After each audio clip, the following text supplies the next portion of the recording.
What is your opinion on fake leather or substitute leather? Well, I mean, one of the things... And then I realized that you really can't be an anti-capitalist product designer. It's a pipe dream. Because I was just kind of making stuff up as I went along based on a very basic understanding of things. I can't recommend that enough. Because you kind of need to find that balance of things that will get people's attention and things that people will actually buy.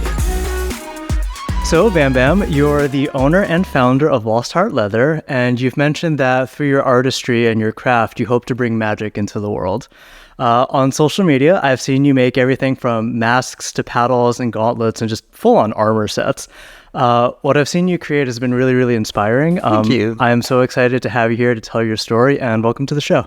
Thank you. It's really great to be here. I enjoy getting to talk about art and show off what I have. And I mean, it was great working with you for like photo shoots to, show off some of my armor in the past. So it's great to get to work with you again. Yeah. So what got you into leather artistry, and what were some of the things that you experienced in the beginning? So it's actually interesting. When I was going through art school, I went to school for product design, which I kind of got into with the idea of I'm going to change the industry from the inside. And then I realized that you really can't be an anti-capitalist product designer. It's a pipe dream. That's what they want you to think. That's how they trap you. And so I kind of shifted my focus towards metal sculpture and jewelry, doing the more artistic stuff, because I already kind of had a metalwork job lined up when I got out. And then at the end of college,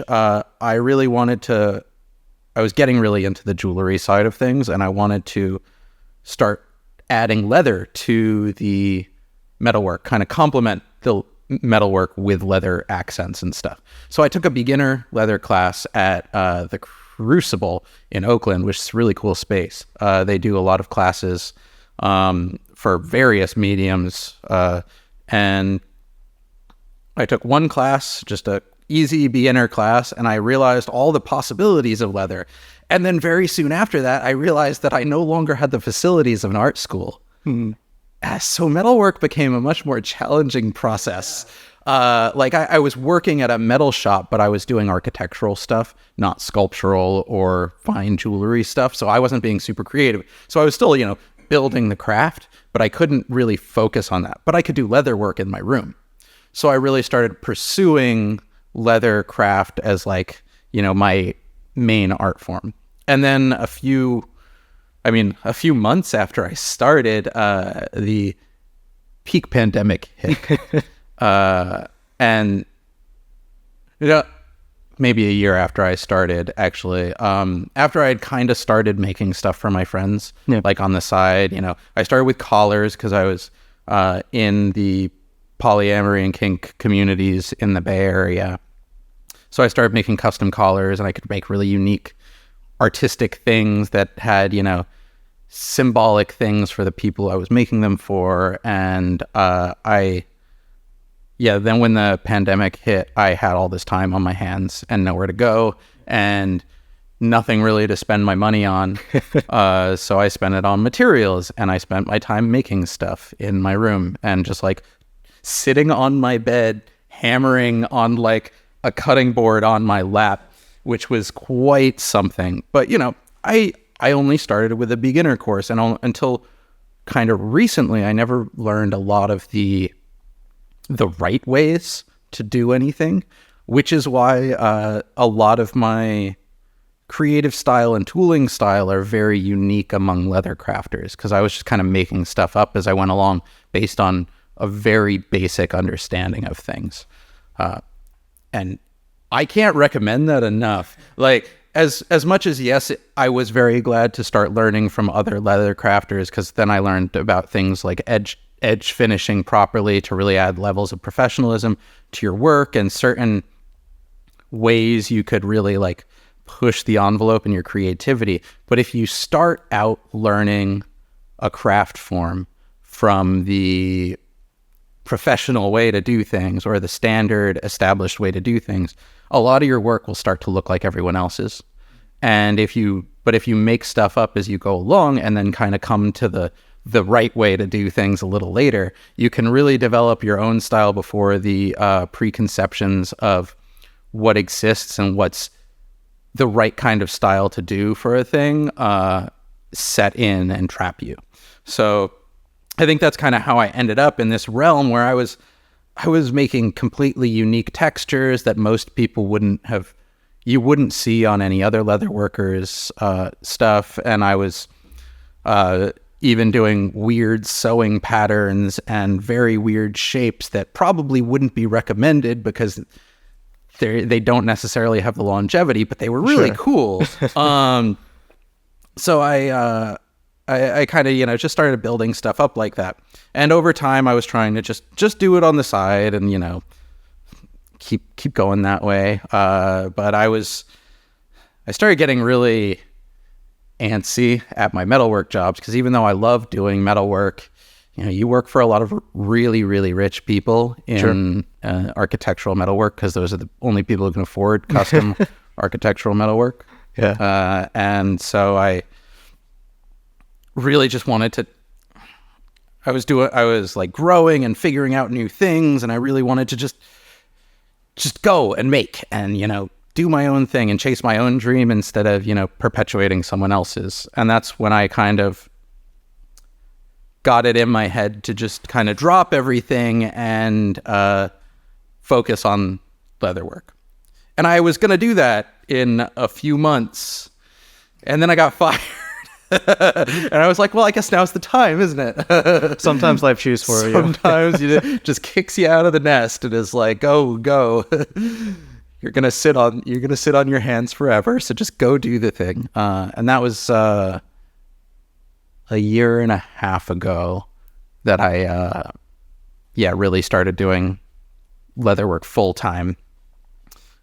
Within a few months, I had started doing my first vending events and making big pieces for like art shows. Like I've had work for the past 2 years in the Seattle Erotic Arts Festival, and just spending time making big things for myself or just to show off, because you kind of need to find that balance of things that will get people's attention, like on the internet and at your table, and things that people will actually buy.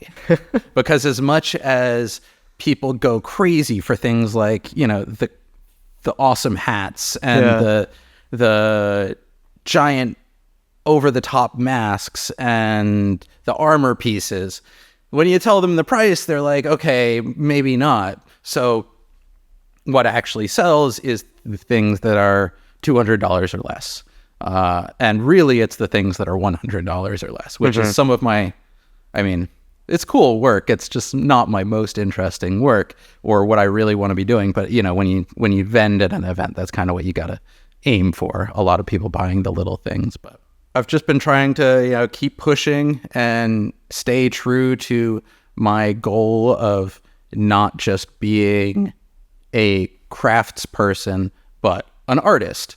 And that can be a challenge when you're really trying to make a living, because if I could kind of just cut out some of the bullshit and make some simpler stuff, it would be a lot easier to make money. I'd be able to sell a lot more like little things.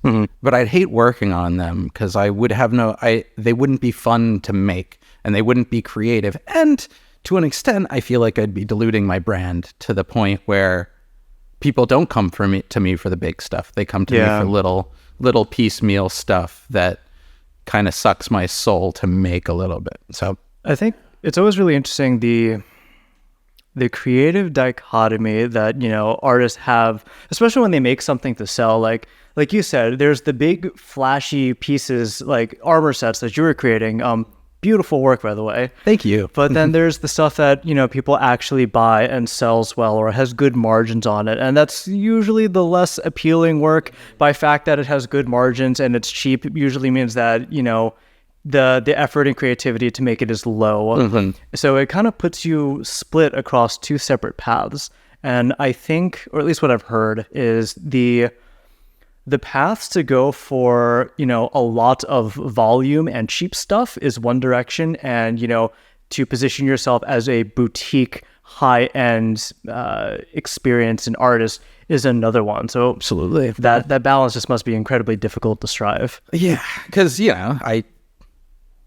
I need, for my mental health and ability to continue doing this in the long term, I need to not sequester myself to that make little things that I don't care about realm. I need people to be interested in the big stuff.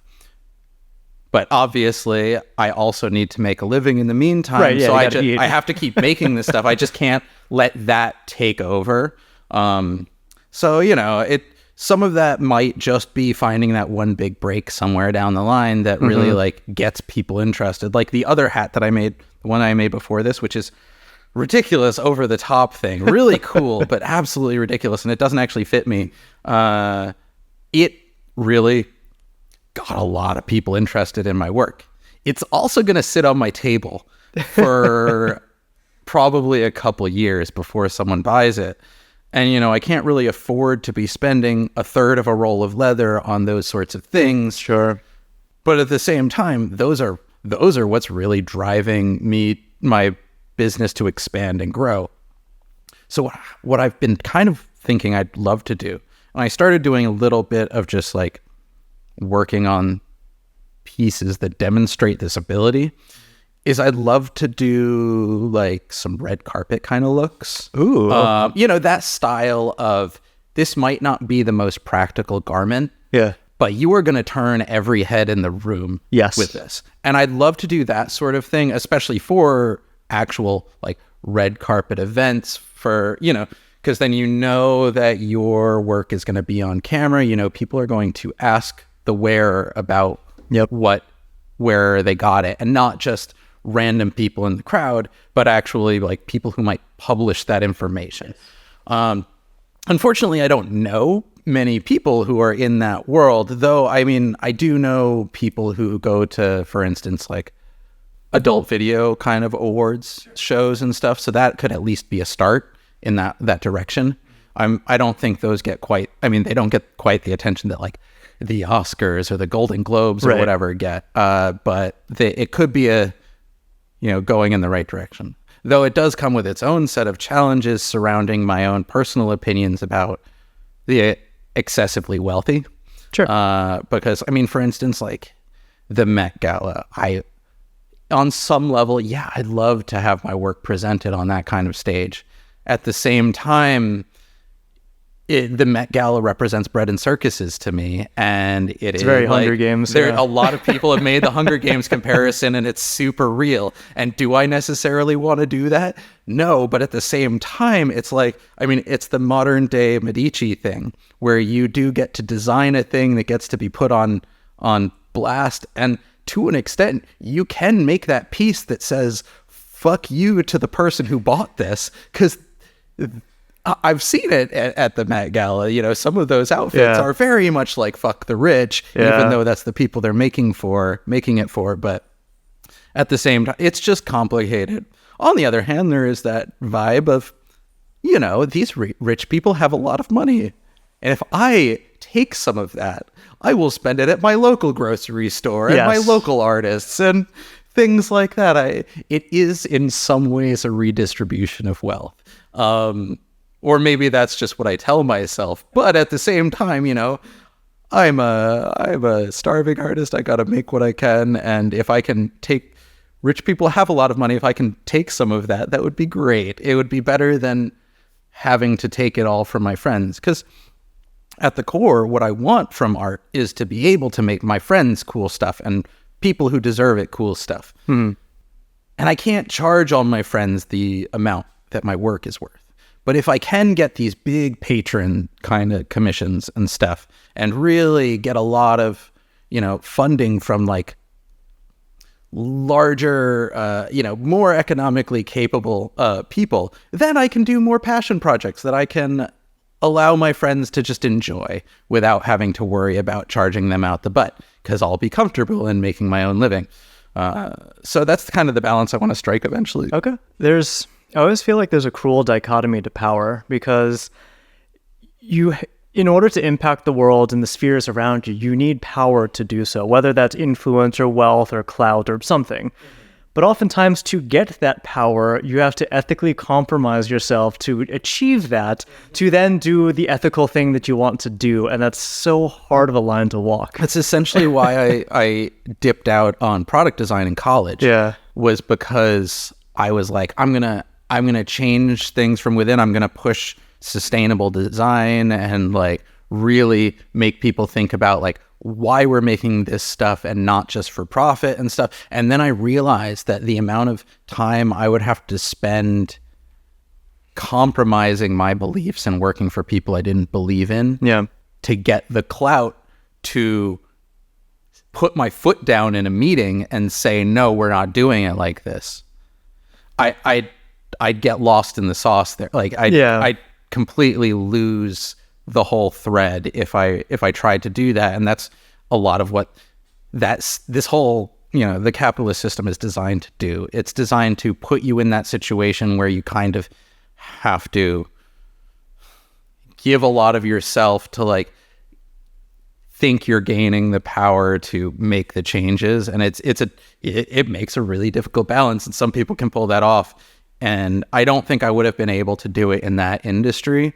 I like to hope that doing independent art, I can find some ways to create those bubbles where, I can skill share. I can make areas for other people to learn and build and break away from the capitalist models of hierarchy and all of that. And, take some of that wealth from higher up and bring it down to a, more local level. Like that is the ideal hope of, doing this. And, on the, I want to not be working for other people necessarily. Like, obviously I have to work for other people. I'll have clients and yada, yada, but I won't be working in a hierarchical business. Yes. It's also one of the reasons I won't hire anyone, especially can't afford it. First of all, I can't even pay myself yet, but first year of business. All right. It's feels great. Yeah. It's great. It's wonderful. It's not terrifying at all. I don't wake up in the middle of the night. No. But I don't, until I can actually bring someone on as more of like a partner in the sense of, we build on each other's work and we both make out the same from the thing, I can't really in good conscience hire someone. And sure. I've had people offer to be apprentices and like unpaid apprentices just to learn from me.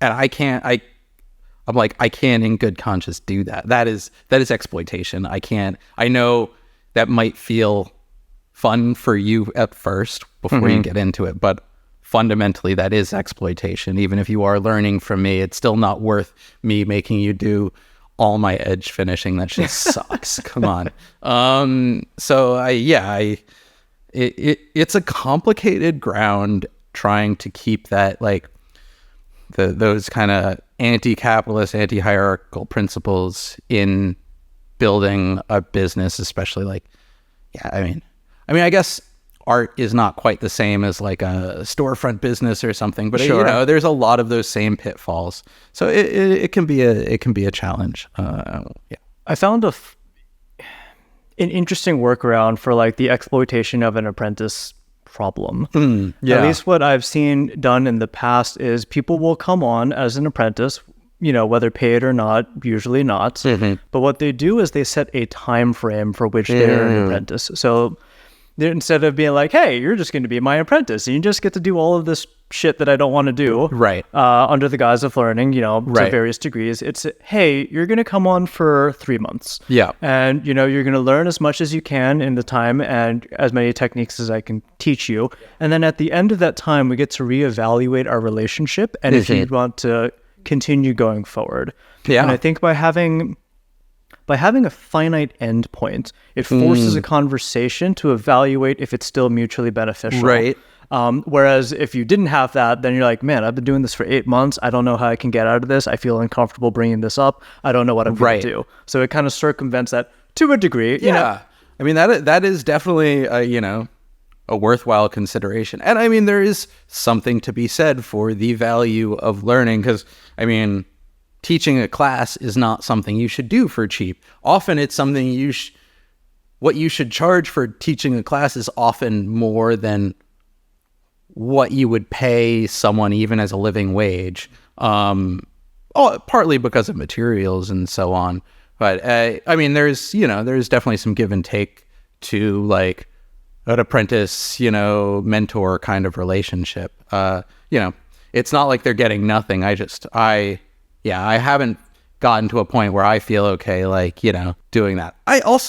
I get, since it's my art, I know that I'm not always the best to work with. Like even just vending, I've noticed that, when someone's helping me out with like setup or breakdown or talking to customers or whatever, I'll notice myself feeling kinds of ways about little things that they're doing, like, no, don't set that up that way. No, we're putting this away, this order, and not things that I haven't necessarily explained. And I'm like, I might not be the best person to work with necessarily. So that's another part of it too. I try, but when it comes to your own art, it can be hard to like let go of the reins a little bit to allow other people to like touch it even for like menial tasks. It can be so hard to be like, you put the finishing touch on this thing. That can definitely be a difficult thing. I know in my experience, it's this weird balance of like imposter syndrome of, do I have I don't want to say the right or the privilege, but like, do I have the stature to command, like, can you do this thing for me? And then there's also the other side of, I'm very particular in how I want stuff done, but I realize a lot of this is tribal knowledge or just ways that I've always done it. It may not be the best way, it's just the way that I've done it. Right, absolutely. So it's always hard when you work with someone else and you let go of control, whether creatively or process driven or something like that. So kind of being done right isn't how I want to put it, but being done how I expect. Such a challenge. My experience that, with some of the photography that I do, very, very rarely. I've outsourced a little bit of editing just because someone wanted some experience. They didn't have photos to go from. I'm like, hey, would you like to edit some of this? They're not going to be delivered for anyone, but, just have at it. See what you think. And, I've actually been shocked because I would take the same raw file and I would have done something different. But they did it their own way. And in doing that, I've learned a little bit from, quote unquote, someone who's less experienced than me.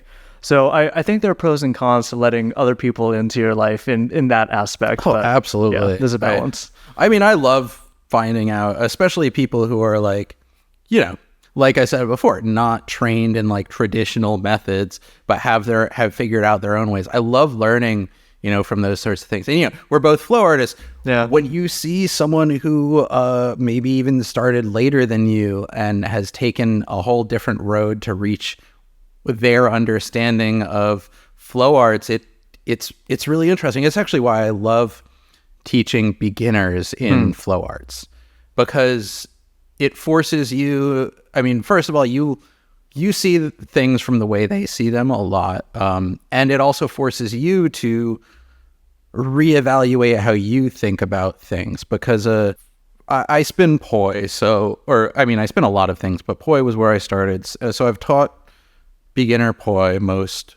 for much more than anything else. And I've probably taught the 3-beat weave more ways than I can count. I'm sure. Because every person who I teach the 3-beat weave to needs a different explanation for it before it clicks. So very quickly for those listening, what is a 3-beat weave? Oh, yes. A 3-beat weave, poi, the balls on strings, you got one in each hand. And so a 3-beat weave is where your hands are doing this figure 8 thing.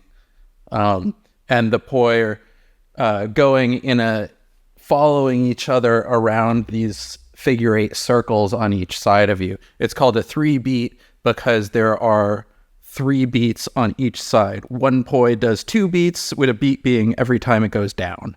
It hits the down point. So it goes one poi does 1, the other poi does 1, and then the other poi does 1, and then it goes back to the other side and does the same on the other side. So it's one of the basic fundamental poi tricks, for lack of a better word, movements, fundamentals. And I've had to teach many people it just in a casual setting, mostly. It's just people I meet at, flow arts meetups and things. And it's where everyone starts. So when someone has practically no knowledge of how to move these objects at all, you have to start from entirely the ground up with new language and new understanding and new everything. And I think I've always found that teaching can be one of the most helpful ways to learn for yourself. And, if I've only ever designed one class. Hey, puppy. I've only ever designed one class for anyone. It was for like a fire spinning festival. It was about spiral wraps, but it doesn't matter what spiral wraps are, but having to break everything down and figure out everything that I wanted to teach for the class really made me think about it in a different way than I ever had. And just like taking a deep dive into this one subject that I want to teach encouraged me to think outside the box for something that I did all the time. And so, teaching is a really great way of learning. There's a lot of benefits to teaching on that level. And it's a really rewarding experience to get to see that other people are learning from you as well. It's really nice when, you get to see them later on doing the thing that you taught them. Or if someone from a group lesson comes up and tells you, that was really great, I learned a lot, it gave me a lot to think about, it feels really good. Oh, puppy. So there's definitely benefits to, apprenticeship on both sides that you can, it's something I'll think about. It's something I think about a lot, but I got to find the right instance to use that sort of thing. In due time. Yeah, definitely. So going back to something you mentioned earlier about, cross-discipline learnings, like how you took metalwork and you applied it to your leather craft.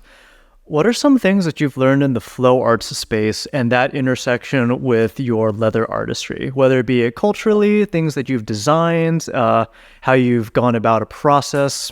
What are some of the learnings that kind of combine the two? Interesting. It's interesting crossing, there, obviously with like, when you are within like metalwork to leatherwork is like craft to craft, whereas like, poi to staff is like dance form to dance form. So those are kind of easier to draw the parallels to. But any art form can on some fundamental level allow you to find inspiration in other places. Like I might not necessarily apply the same techniques to leatherwork that I would have learned from poi, but I've definitely found like a lot of geometric inspiration from poi. That'll definitely happen because I love my anti-spins, and then, just the flow state is something that I think applies very broadly. Like as flow artists, we have kind of taken the name flow for ourselves, but that is wildly unfair. Flow artist is like one of the most redundant things, and it shouldn't narrow anything down because all art has its own flow to it. Like even when I'm making like cuts for all these like designs and things, I'll find myself in a flow where I'm just like, and like using that tool lets me feel out a curve sometimes better than I would have with a pencil, even though I've been drawing since high school. Longer than that. I've been drawing forever, but I only really started getting into it at high school. Whereas I've only been using a swivel knife for like 5 years. But because of, how it feels to like use that, you can really get into like this flow that lets you enhance shapes more than just copy them out. And a lot of the like sculpting, you can get into like get a really good feeling in there and enter that sort of flow state. And I mean, it's part of why I have to remind myself to like eat or drink water, because I will get into a space where I'm just working and all of a sudden 5 hours have gone by and I'm like, oh, okay, all right, like we should take care of body as well. But I think that's the flow state is definitely something that transfers like kind of across mediums. I enjoy working with leather related, in parallel with being a flow artist, because number one, flow artists are people who they like to dress up. And yes, a lot of the, one of the big things that I get at vending events a lot with my masks, or like people are like, those are beautiful, and I don't know where I'd wear them. But when I went to Kindle, not a single person said that to me, because everyone knew where they'd wear it. They'd wear it here. Yeah. They're exactly. Going to go out and do that. And of course, leather's fire resistant, so that's perfect. And so it is a nice crossover. I like that I can continue to, interact with a community that I love and I have loved. Like I've been a flow artist since I was in high school, which was 13,000 years ago, give or take.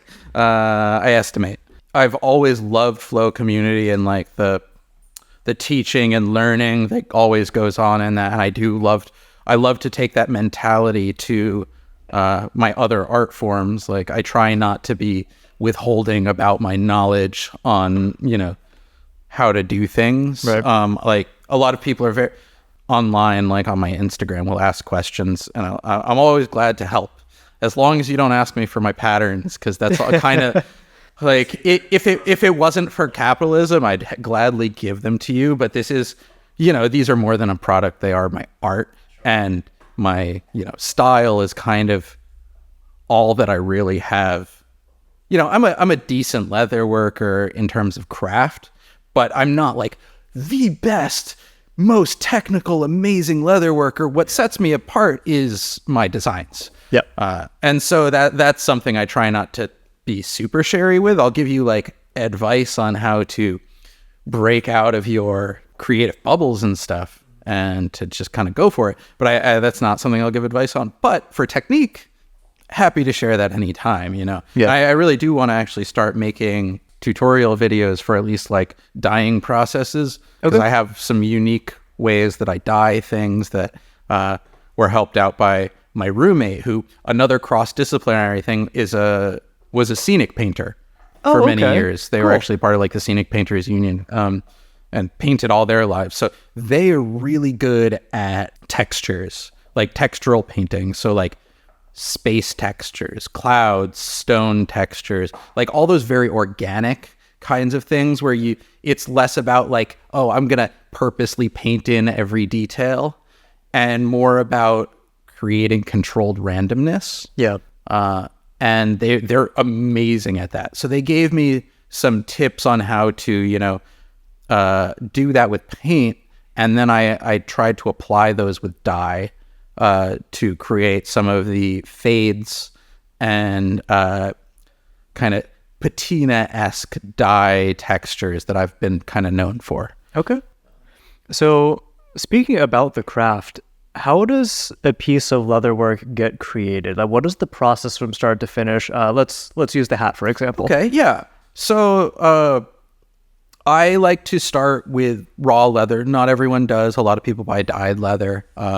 And I should start out by saying that the process for creating something out of stiff leather like this, especially with like tooling, is very different than leather clothing or bags or things that have soft leather. They're actually a different type of tanning. So different chemicals were used in the process of turning it from skin into leather. So this is all vegetable tan. So they used vegetable oil in the tanning process and various other more natural components. And it makes a very stiff leather that takes a form well. So it holds its form.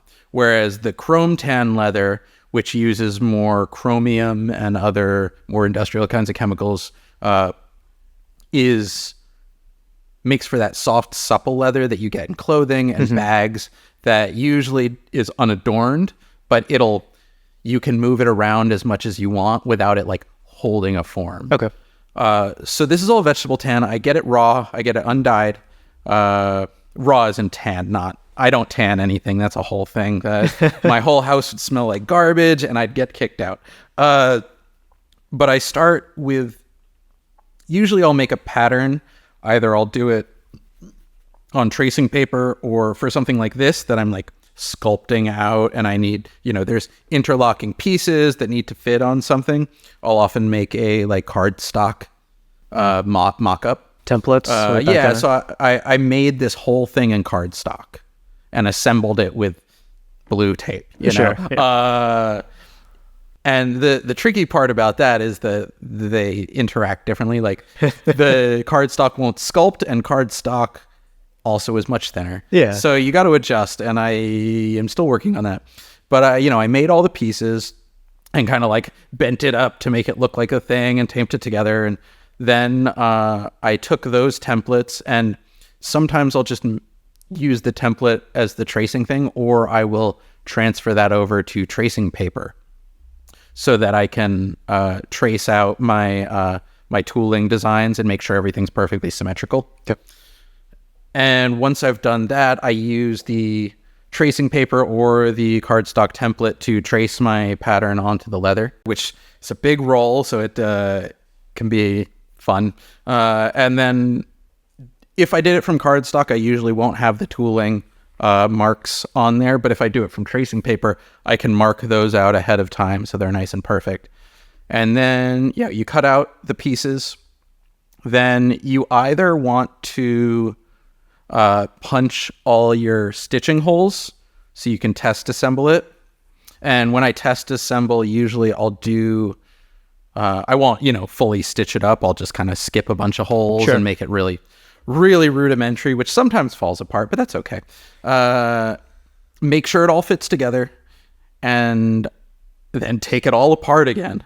And then you have to, the tooling process is its own multi-step thing, which you cut all the designs in, and then you go through multiple stages of pressing the designs in, usually with either modeling spoons or stamping tools. And then you can add textures in various ways with modeling spoons or texture stamps or whatever. This is actually one of the few pieces where I didn't go crazy on the texture. I usually texture every inch of it, of a thing. But then once that's done, you bevel all the edges, sand the edges. Then here's where like some people go back and forth on what makes sense to do in the process first. But I will then dye and paint everything. Then I will burnish all the edges, which uses a burnishing compound and basically goes in and sands it all over again. But it's more of a polish at that point. But I like to do that after dyeing, because I find the dye will like roughen things up a little bit. But I can't sand it before the dye. Sure. Real quick, what is burnishing? Burnishing. Okay, so when you cut leather, it's got all these leather is skin, so it's very fibrous. So it gets it's all rough and it's a little scratchy. And depending on the sharpness of the cut, it can get really rough. So you can sand it a lot, but typically it'll still have some like stray fibers no matter how well you sand it. So what burnishing does is it usually use a compound. It can even just be water or whatever have you, but you use gum trichanth or various things. There's this brand Tokenol that most people use. But you put it in to help like wet and prepare it, and you add heat and friction to like your edges or your backs, which helps kind of tighten up all the fibers. And so they stay and they smooth out. And that'll make it so that your edges feel really nice and like smooth. And that's how when, really high-end like wallets and stuff, that's why they like shine and stuff, because they really go in and do that. I don't go that crazy. But it is one of my recommendations to any leather worker. If you really want to make your stuff look good, just finish your goddamn edges. It kills me because that's one of the things, like, it is one of the things that makes it so that I can't make cheap things.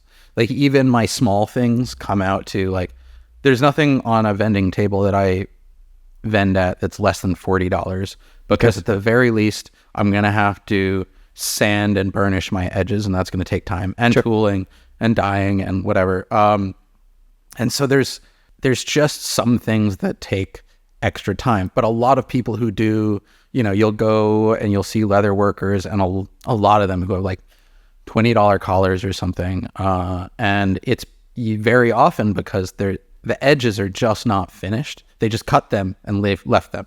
Maybe they beveled them. So there's a tool called a beveler, which allows you to like cut the corners. It just skives off the corner of your leather, so it's a little rounder, but they won't go further than that. And so you end up with all these rough edges, and it looks incomplete. It doesn't feel good, but it does save you a lot of time.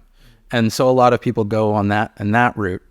And that's part of why a lot of people look at leather work like this and they're like, that seems overpriced, because they don't realize necessarily these little things that take a lot of time, because they see something that might even look like it's the same complexity but is much cheaper, because they haven't gone through a lot of the finishing processes, like burnishing their edges, or maybe it's just pre-dyed leather, or whatever have you. There are a lot of corners you can cut, but your customers will feel it in the end if you don't take certain steps.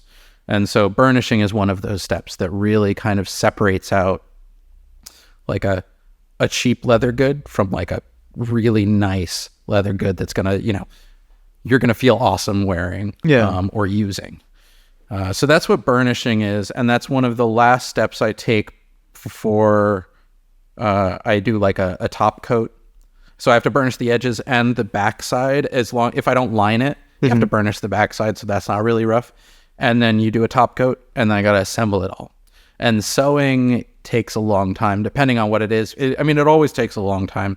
But obviously for something like this, it's a whole process. Yeah. It's many hours of work for like my paddles. If I could get this couldn't be done with a sewing machine. Sure. But if I could, my paddles are flat, so if I could get a sewing machine for that, I could save probably an hour, which I could knock $50 off my paddles, and then they'd be $150 paddles instead of $200. I bet they'd sell much better. But at the same time, there's a certain look to hand stitching because hand stitching uses these, not all of it. A lot of people use like full just circle punches for their stitching holes, but I use these diamond punches, which create this kind of pattern. Okay. Each stitch is like that, as opposed to just being inline stitches like you'd see from a sewing machine. Yep. Or at least a leather sewing machine. Obviously, cloth sewing machines have way more possibilities. But leather sewing machines are pretty straightforward because they have to get through a lot. And so there is that effect that you would lose if you were just using a sewing machine. And for those reasons, like, even if I had access to a sewing machine, I don't know if I'd use it for certain things. Yeah. Because it is really pretty to do it by hand. Most of the things that I do other than the paddles, you just can't anyway. So sewing is a whole thing, which is why a lot of people go for rivets. The only issue with rivets is you need a lot more overlap, and you need to plan for it a lot more so. And stitching is just really pretty. So there's some give and take there. I imagine there's a pretty big aesthetic component to it too. Like there's so many techniques to get something done, bind one piece to another, but it's how do you want it to look at the end of the day? Absolutely. And there are probably people who just glue leather pieces together, and you can. Yeah. It's just, how sturdy do you want it to be? Ideally, like with most people who do like liners, so, if you were to put it back on something, the ideal way to do that is glue and sew it. Okay.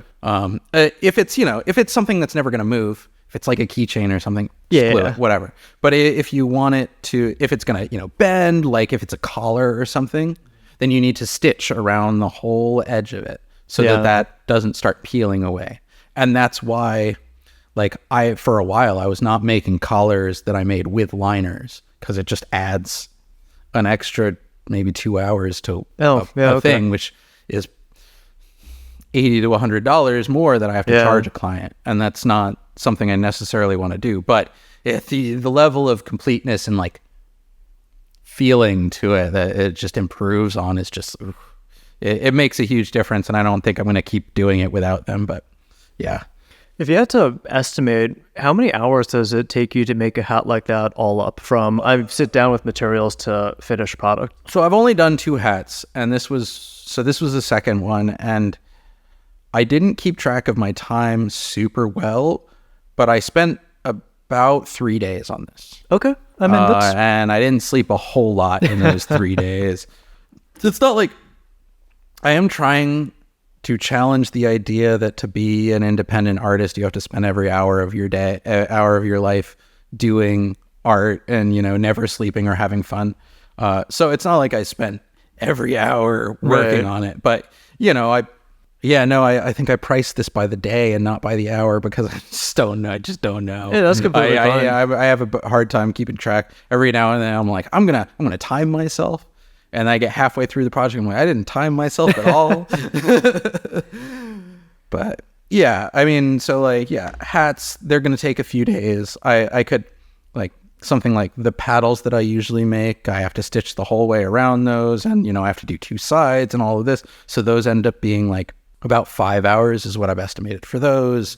The hairpins that I make them kind of in bulk, but I estimate they're about an hour and a bit each. Bookmarks are a bit less than an hour each, and all my like dice trays, an hour to an hour and a half. Okay. Masks range me from 1 to 5 hours depending on the mask. For the ones that I have on like production line vibes, not the one of a kinds. I just lose all track of what I'm doing. Yeah, no worries. So, questions about the material itself. Can you walk us through the different grades of leather? Because I, as a layperson, I'm like, oh, there's genuine leather, there's bonded leather. I don't know what this is. So grades, I don't know them super well. What you should know about the term genuine leather, though, is that it means, yeah, it's leather. Cool. Yeah. They say genuine to make it sound fancy, but it means this is leather. Yeah. Like it's not vegan leather or whatever. It's leather. It could be the cheapest leather you've ever heard of, but it's leather.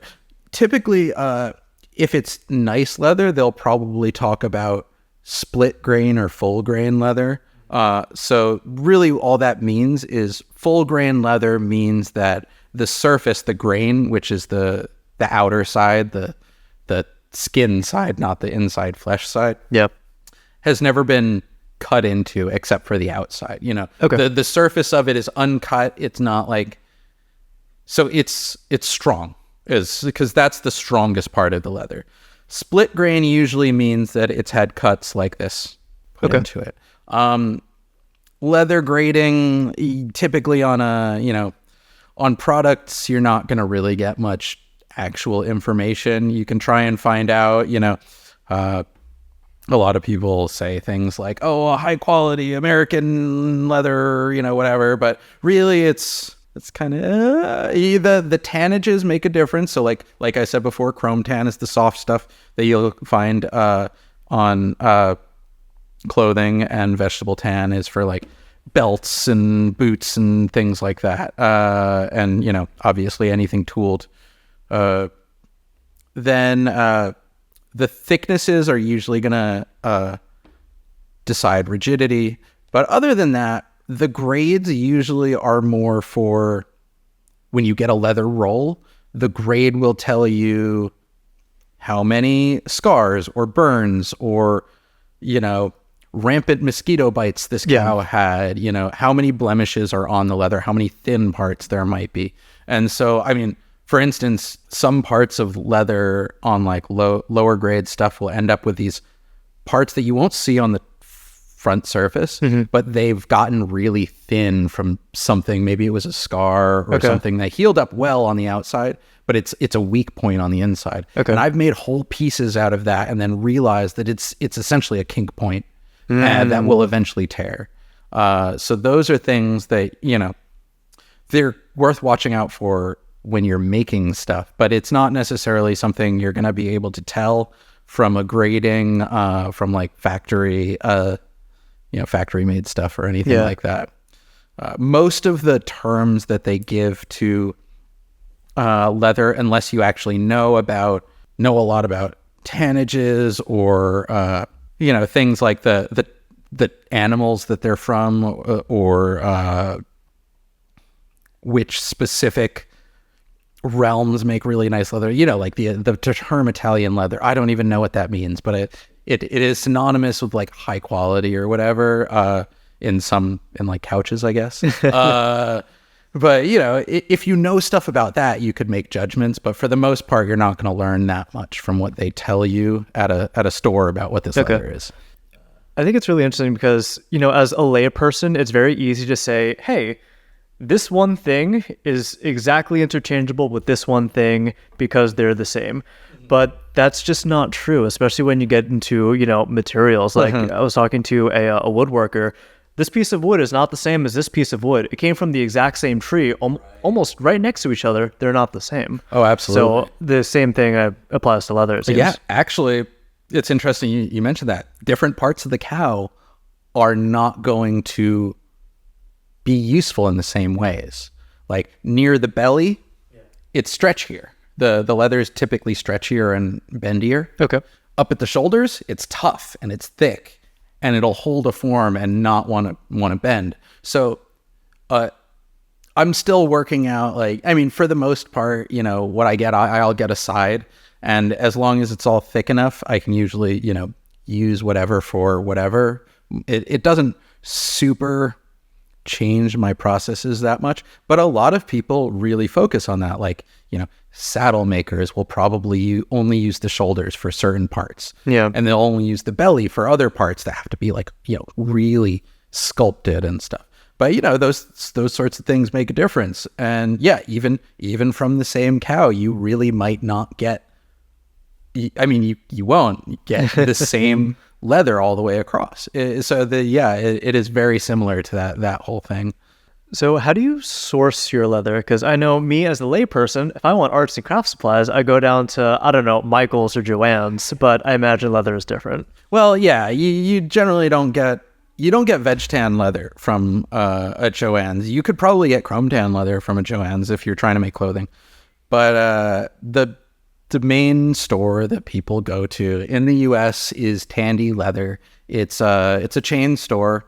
They're usually like franchise. They're run by, the people there. I think I'm not 100% on that, but they're most of the Tandys that I've ever been to, the people are friendly. They're willing to share information. They're all just leather people. But it is a chain. There used to, in Seattle, up until very, very recently, there was a local leather store called McPherson's Leather. It was around for 90 years. Oof. And it had the same hours as the job I had when I moved to Seattle. So I've been there in there for about 30 seconds, and then it closed permanently about the same week that I lost my job. That is unfortunate. Like the day after I lost my job, I drove over there. So I was like, I can finally go. Yeah. It looked so cool. I only got to poke my head in because my boss one day on the way to a job was like, you need to go look at this place. Yeah. But I didn't feel like I could really delay us for that long by like taking a good look around. So I spent about 30 seconds at the store. And I was so excited. And I get there. And it was really close to my old studio too. It was like International District, and my old studio is in Pioneer Square. So like I could theoretically walk there. And they were permanently closed. The store had been around for 90 years and they were permanently closed. They have they're connected to a Portland store and I think one in another state nearby. Sure. And those stores are still open, but for some reason, I'm not going to talk politics that I've only heard in hearsay, but apparently it wasn't necessarily about like they weren't doing well in business. It was just one of those decisions that it was like a family-run business, and one of the people in charge just made that decision, and they were like, we're not doing this one anymore. All right. I want to go to the Oregon store sometime, but the only times I'm in Oregon are usually for work and stuff. And coming back from Kindle is not a great time to go. You're beat dead tired. Yeah, last time I thought about doing it last time, but by the time I got out of Kindle, I had hardly slept the night before. I'd been packing up all day. Yeah. I got a flat tire right out of Portland too. No. It was a rough day, so I was like, nah, we're not doing this right now. But someday I really do want to go to that one because it's a local leather store, and that sounds really cool. Mm-hmm. And I've never really been to one. I've only ever really been to Tandy because they mostly have the industry down on lock. There is also Weaver Leather that has some storefronts, but they're largely online. And I think Rocky Mountain Leather Supply, someone I know works or worked for them. I've never been to it. I haven't seen stores of either of these, but they're online sources for leather. There's a lot of online sources. I hate ordering leather online because you don't get to see it in person. You don't have to touch and feel. And most of my experience ordering a leather online has been from Tandy, and it's questionable to do that with Tandy. Their ordering system it's not my favorite. But yeah. So mostly I get it from Tandy, which it sucks as, I would love to have a better understanding of my sourcing of leather, but at the very least, it's one of the reasons I stick with cow leather, because at the very least, that with cow leather, no cow has been killed just for its skin. Okay. Cow leather is just a byproduct of a larger industry that's currently not going anywhere. Sure. So at the very least, the meat industry is not a good thing. It's not great. But at the very least, I'm not giving to poachers, and I am making use of a byproduct of another industry that, it could have been a belt instead of this, Sure. But it would have been some leather. It would have been something. And at the very least, because I make things that I find magical and worthwhile, I do feel like I get to give to honor the life of the creature that gave its skin for this. And I do try and keep that in mind when I'm making stuff. Is this worth the skin of the creature that gave it? That's another reason I won't do like the quick, throwaway leather stuff. Cause this was a living creature. I would like to respect that. That's not to say that every single piece of leather that has ever come across my desk is like treated with the utmost reverence. Like there's a lot of mistakes. There's a lot of things I make and I'm like, this ain't it, but at the very least I do try and make sure that large roll of leather got turned into a lot of things that people are really going to love. And it's going to bring some magic into the world and stuff. I think it's really important to ground yourself to, like where you said, where the materials come from. Yeah. I know the very first time I grew my own vegetable garden, it took forever. It was very labor intensive, and the stuff I got was okay. Yeah. But when I had the stuff, I made sure every last scrap was used intentionally, and the things I couldn't use in a proper meal, it went into stock. But I tried to throw it as little as I possibly could, because I understand the effort that went into it. Right. Imagine it's exactly the same here. Yeah, right. Almost any leather worker you'll ever meet has a giant bag of scraps somewhere, and they might get used somewhere down the line. I try and pull from scraps if I'm ever making like little stuff where I need just a tiny piece made. I'll look through my giant. I have a burlap sack of scraps. Anytime I with masks, I have very similarly shaped eyes, and so the cutout from that is a very it's this nice leaf shape, and so I try and keep those all separate in their own little bag so that someday when I make a scale armor piece or something, it's just I have it all. There was actually a great it was like a TikTok or something that I saw that was when the leather worker finally makes that scale mail piece and they get to break into the bag of scraps that everyone gave them shit about about keeping around, and it's just them going it's pretty perfect. But yeah, someday it'll all become something someday. I mean, some of it has just become like dye sample pieces and stuff like that. Or I've been keeping things like, so when you bevel the edges, you get all these little curly Q, like long little pieces that are completely useless. Yeah. But I have thought that if I really start, having to ship out a lot of stuff, I can use that as packaging. Oh, and the scraps I can use as packaging, so I don't have to use more paper. And it's like, it's not the best use for it, but it's something. Giving purpose. Most of those pieces are things that I wouldn't be able to use for anything else. Sure. So someday I feel like I'll probably implement that. I don't ship out that much these days. What is your opinion on fake leather or substitute leather and those kinds of products? Well, I think there's a time and a place for it. It has its uses. Like vinyl, it's all, for the most part, it's all PVC. It's polyvinyl carbonate. And I think there are places for polyvinyl carbonate. I think when the problem is when you put PVC in the leather format, it makes it really weak. And it's like this plastic layer usually grafted onto some like mesh, and that plastic layer that's been like pressed to look like leather will start to disintegrate over time, and it becomes microplastics. Whereas if you just have PVC, like I know a really great vinyl collar maker, makes amazing pieces, and those are just flat vinyl, and they're just like, you can tell it's vinyl. Yeah. These things look great. And that's much more sturdy, it's very obvious it's plastic, but they look great. Whereas, pleather is, it's very weak and it will disintegrate on you. And so instead of like, for instance, a leather belt belts maybe not, but like most leather pieces could theoretically last you your whole life if they're well taken care of, and possibly beyond your whole life. A pleather piece, that's going to last you a few years at best.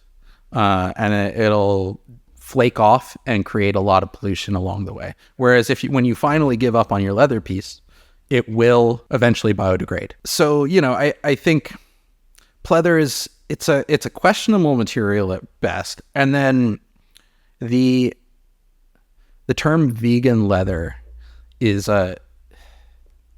it's a marketing term that has done very well for itself, because it kind of gives this impression that a plastic, and a kind of poorly made plastic, is somehow more environmentally friendly and cruelty-free than leather, which, as I've mentioned before, is a byproduct and will last forever. Whereas the factory that, in the meat industry, it causes plenty of pollution. We're not going to lie about that.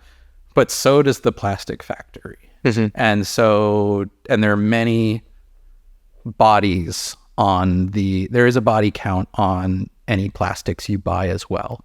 Like that is well known, but somehow it's kind of ignored for vegan leather because it's called that. And so I get a lot of people asking about, like, do you do vegan leather work? Would you be open to doing stuff with vegan leather? I say no for those reasons, but also you just can't make stuff like this out of vegan leather. Like, you can't tool, you can't dye, and most of it's really flimsy. So if I wanted to sculpt, you can't sculpt it. You can't, like, these curls would never stay. This hat would just kind of like flop in on itself unless you had like a cardboard insert or something, which a lot of them will use to like keep that, but that'll disintegrate over time and that'll get beat up and die. And so like, I put my heart and soul and a lot of hours into these things. And if I'm going to do that, and if I'm going to charge them just the labor cost, man, that hat had better last. That hat had better last a long time, not just a few years. And so I can't in good conscience charge people the amounts that I would have to charge, just disregarding material cost, just labor cost, to do something in pleather. And it's just not a material I believe in. And I think it's a kind of unfortunate thing. But I mean, at the same time, there is definitely a time and a place for vinyl. I think there are a lot of great, uses for it.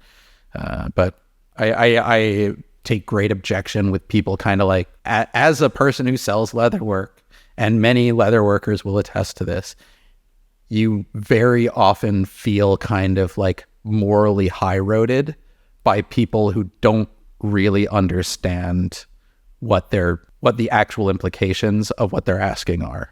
I think that's incredibly common across a lot of industries. Absolutely. Oh, absolutely. This is just the specific one that leather workers deal with all the time. Okay, so it's an ethical question on two fronts. One, it's, the sourcing of the material and the body count associated with plastic, but also it's the quality of the product that you're producing, and you want it to have its longevity because you are working with it. It is your product. Therefore, you're putting your standards and stamp of approval on it, and you want it to last. Yeah. And it's also like, from an environmental standpoint, you have to consider the longevity of a product. Mm-hmm. Yes, there is the input is one thing to consider, but if you don't consider how long it lasts, like, I mean, just to put it in like a basic math thing, this doesn't relate to anything. I don't know what the comparison of impact of leather versus plastic is, and I won't speak on that. But for instance, if you put the same amount of effort, like environmental effort, into two different products, but one lasted 3 years and one lasted 40, then those didn't have the same environmental impact. Yeah, because one continues to be used and one has to get replaced every 3 years. So it is worth considering the longevity, and leather is actually a super hard wearing product if you treat it right. Yeah. And you use good quality materials. So I think that is something that is worth considering in terms of the environmental impact and the ethics of using it. Because, and obviously, for the prices that I have to charge, it better last. Otherwise, I can't in good conscience. But also, I don't want to pump out fast fashion. It's part of why I don't want to pump out products with a planned obsolescence. I think we need to get back to making things to last for the sake of creating a world where we can coexist with our environment, because that's something that capitalism has helped us lose. It has taken the profit motive over the quality motive, and it has kind of forced it on us with, it's not just fashion, but that's just like the world that I kind of work in. It's, all our products, our phones, our computers, our cars, all of that has material costs, and many of them can't be reused. And when they just die after a few years because the people want to make a buck, that puts us in a worse situation environmentally. And we just gotta keep that in mind, So speaking on long-term consequences, what are some of the things that you as a leather worker experience working in this craft? Like, what are the implications for your body, your hands, your wrists? Well, even in the short term, I'll often have to take a break from certain processes because my hands will start cramping up from doing the pushing into leather with a modeling spoon, or I do a lot with tapping. Okay. And that's just a lot of my wrist with a hammer over and over and over and over again. And that can get really exhausting. And over time, I've already delved into many things in my life that have been questionable on my wrists. I was a fencer. I spent a lot of time on computers and phones. I been drawing forever. I do the spinning thing, which is probably better actually. But and then now I do this craft form, which is very physically taxing, and kind of in the repetitive strain kind of way. And it is a concern. I also inhale a lot of chemicals because there's only so much that I care about putting on a respirator every time I dye stuff. I'm not great at that. So, there's some inhalation issues as well. And, I stab myself a lot, but I don't think that's not so bad. That's short-term injuries. But yeah, I am often very concerned about how I'm going to perpetuate this over time. Sure. Because I love this craft form, but if I try and do this as a full-time living for my whole life, my body is going to give out on me at some point. And, there's barely retirement plans for day jobs with companies anymore, and art is a much bigger boondoggle. So I've been considering, what I'm thinking might be the best way for me to go is to work on my drawing ability and like costume design and concept art kind of work in those kinds of realms, so that eventually I can move away from the constant need to be like hammering and like pushing my wrists to the limit for the sake of, just like drawing out the ideas that can be implemented by people I work with, or for, companies that I work for, or whatever have you. I think that might be a more sustainable solution long term. It's not, it's not something like I'm necessarily the best at. Obviously, I can come up with really cool stuff, but the drawing of it is definitely something I'm going to have to work on a lot. But I think I would like to work in that direction, and that might be another part of why like doing like red carpet outfits might push me in that direction. Or like, for instance, working for movies to do like costume pieces is another thing I'd really love to do. Though I don't want to move to LA. Maybe New Zealand. Working for those kinds of industries might help me move towards a direction where I don't have to just be tapping out a million little pieces all the time, where I can just like draw out concepts for to be built. That might be the direction I have to move in the future. So we'll see. I think that's kind of my hope for how to compensate for the inevitable toll this is going to take on my wrists, and has already started to, because arthritis is real and carpal tunnel is real, and I definitely high risk factors for both of those with everything that I do. I think it's really smart that you're considering these things even just a year or so into your official craft as a full-time job. Right. Because I have some general contractor friends, so construction, and they're about my age. So to date myself, I'm 31. My friends have been doing this for about, I don't know, since they were in their 20s. Yeah. And, even with good form and posture and being really attentive to like their body, they still have the back of like a 50-year-old. So like the wear and tear on their body has become extremely apparent, and it's not going to get any easier. No. So to have the foresight to plan for this so early, I think is great. Yeah, I used to work in construction before I got into this. I was doing, metalwork, architectural metalwork, like I said. And I was working with angle grinders and hammer drills and just hammers and pry bars, and I'm climbing up and down ladders and carrying heavy things through places that don't allow me to necessarily lift in the best of ways. And so, it's been something that's been on my mind for a while. Like I still suffer the consequences of all of that. I mean, if I didn't have tinnitus before I was a metalworker, which I did, well, then I definitely would now, but no, that was something I was already dealing with. But yeah, no, I've definitely felt the like consequences of that already. So yeah, thinking along, these lines is definitely an important thing. In construction, there are some easily laid out realms to go down. Like if you can work up to become a project manager or a site manager, those are definitely ways that people go about like kind of breaking away from the hard, the body intensive labor. It's kind of it's often less clear for, an independent artist what ways you're going to break away and, keep it sustainable. But yeah, we'll figure it out. But yeah, definitely think about that stuff early, because once you hit that point, and it'll probably come sooner than you expect, it's a little late to like gear your career towards working towards it, right? So a closing tradition that we have on the show is the previous guest leaves a question for the current guest, not knowing who the current guest will be. Excellent. So the question though for you is, what do you enjoy the most about being a creative? Oh, man. Oh, well. Ooh. Oh, favorites. Favorites are always such a challenge. Because it's like, well, there's a million things, right? So what's the one? Yeah. Choose your favorite child. Yeah, right. Choose your favorite child and abandon the others.